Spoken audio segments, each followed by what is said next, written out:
This is the true purpose of life as it was in the time of Adam.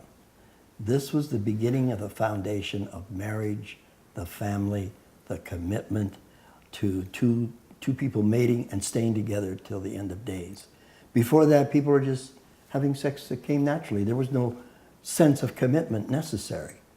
This is the beginning of the foundation of modern civilization, based on a strong spiritual family.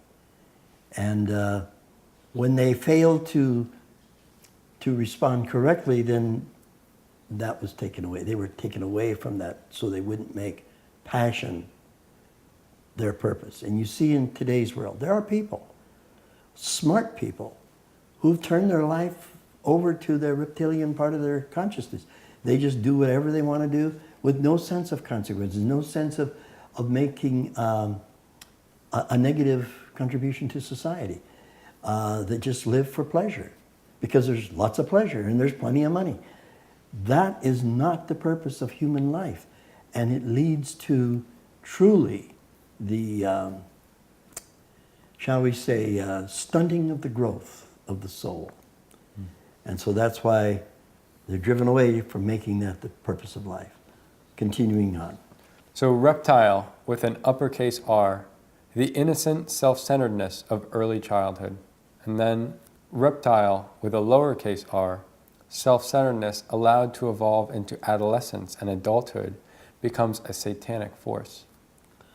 So self-centeredness is the real problem. And when it's dominant, it creates evil. We have knowing with a lowercase k. Adam, prompted by reptilian desire, he disobeys God and impatiently engages in sex out of a lustful passion without purpose.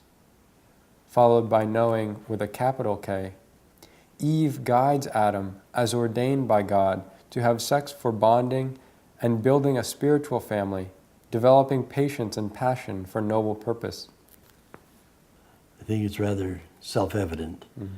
And if you really think about it, women have always been that more or less civilizing force. And in fact, in the Baha'i faith, women are encouraged to take the lead in helping because men seem to have a little more of a weakness in this area. And that women can be a help to man get back on track with the right way and for the right purpose. Now we are followed with Lucifer, the innocent, angelic, perfect, self-centered child, followed by Satan, the insistent self of adolescence and adulthood, rebelling against God's purpose, putting passion before purpose.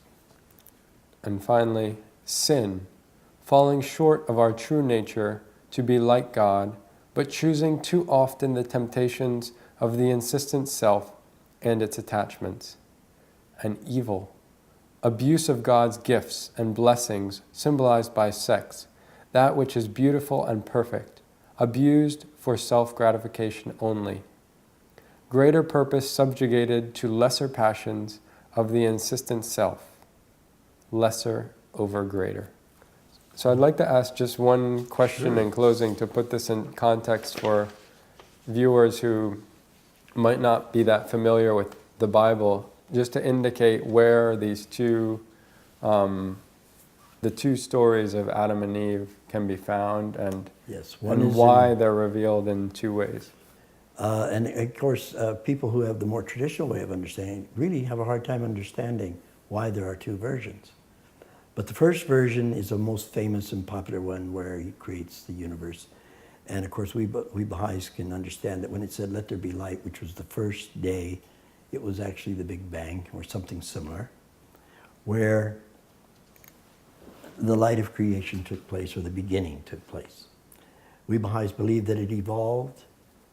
We basically have evolved out of stardust, and that all that goes into it was ordained by God, with the purpose in mind of conscious soul beings being the result. And Adam represents where mankind evolved enough through all the processes to become born of his destiny. So Adam represents the first manifestation of God reaching out to man to awaken him to his spiritual life. Now, there might have been manifestations before that, but not for that purpose, for other things. But the point of it is, we came to that time, and that's why our faith and the Christian faith and the Jewish faith and the Islamic faith are all agreed on one thing. It all began in the days of the days of Adam. We just differ as to what actually this story is about. In the days in the past, it sufficed the stories as they were. But in the modern world, these stories don't make sense. And as a result, the dogmas and things that have been built around the idea of the fall of Adam, where Adam fundamentally becomes an evil person. That's not true.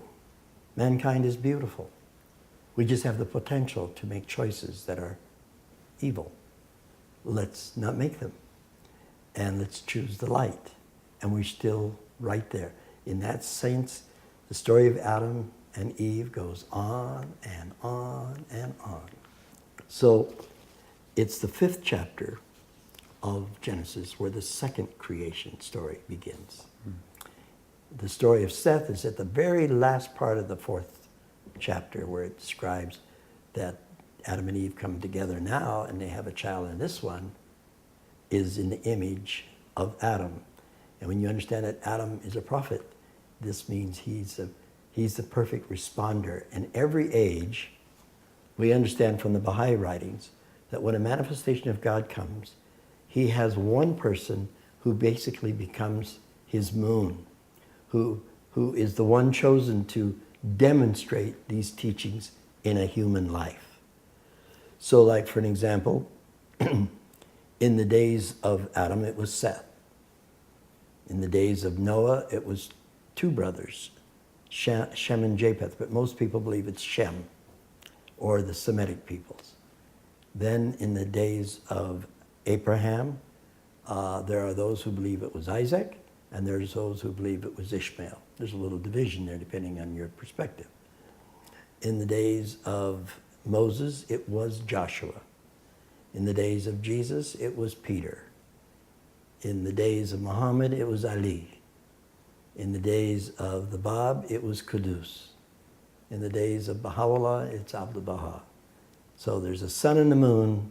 And when you understand that symbolism, it shows up in many different areas and it changes. For an example, people wonder, why is it that the sun and the moon were created, like I think it's the 4th day or 3rd day. In other words, after all these other things are created, you know. It's because they're not really the sun in the sky. It really is the light of the manifestation of Adam and the moon of Seth. These are placed into the orbit of guidance. But that's a little hard for people to take. It's a big stretch. But we know from the pattern that the prophet Adam, his moon is Seth, because he's the father of those who call upon the name of the Lord.